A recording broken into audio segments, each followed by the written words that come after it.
know that incense you bought with the all-natural sticker on the box? I hate to break it to you, but there's a solid chance you've been hotboxing your apartment with synthetic chemicals this whole time. And that headache you blamed on stress? Yeah, the synthetic incense that you're burning is most probably the culprit. And maybe it's high time you switch to the real natural thing. You might also think that a company bragging about using premium fragrance oils sounds fancy. But please don't fall into this trap.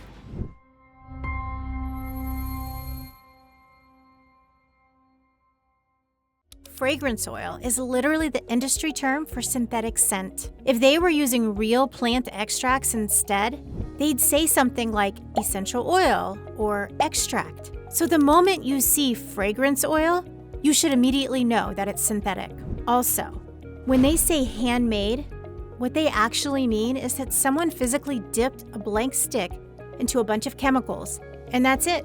And because the stick is natural bamboo, they can comfortably call it natural and handmade. They're not lying.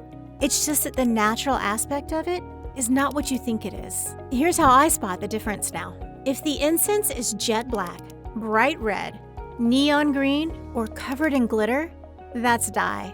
Natural incense has that raw, earthy, tan, brown, or caramel-colored look because it's made from actual plants. And if it looks too polished or too perfectly smooth, it's synthetic for sure. You can also try holding the stick about a foot away from your face. You'll know it's synthetic if you can smell it strongly from there. With natural incense, you might catch a faint hint of wood if you sniff closely, but you won't actually smell it when it's far from you. And before you make that impulse purchase, think about this.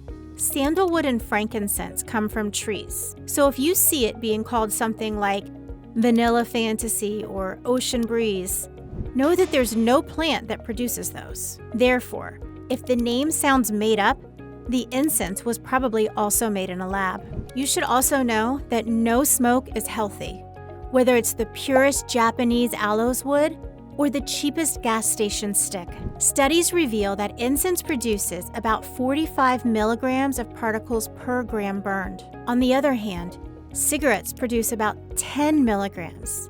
That's 4.5 times more particulates from incense than cigarettes. If you choose to burn the incense, just ensure there's enough ventilation in the room. On top of the smoke, synthetic incense also releases fragrance carriers, solvents, dyes, binding agents, benzene, and formaldehyde. One study measured benzene levels at 33 times what Japan considers safe for indoor air. There are even documented cases of lead poisoning from cheap incense. So, you need to be cautious about what you're buying. You'll also not find most of the chemicals on these synthetic incense sticks on the label, because there's no requirement to list them. Compare that to quality natural incense that's just made up of ground-up plants like sandalwood, frankincense resin, dried herbs, and a natural binder like maco powder. You're literally just burning plants. Also, take note that just because the incense was expensive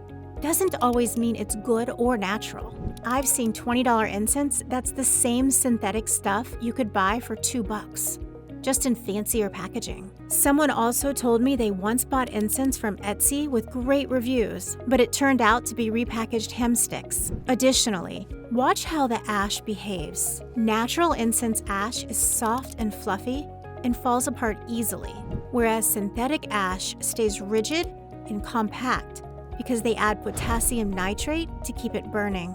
I'm not here to tell you never burn any synthetic incense. That's your call. But you should at least know what you're actually breathing in. Try natural incense at least once and see how it feels. Maybe those headaches will even go away.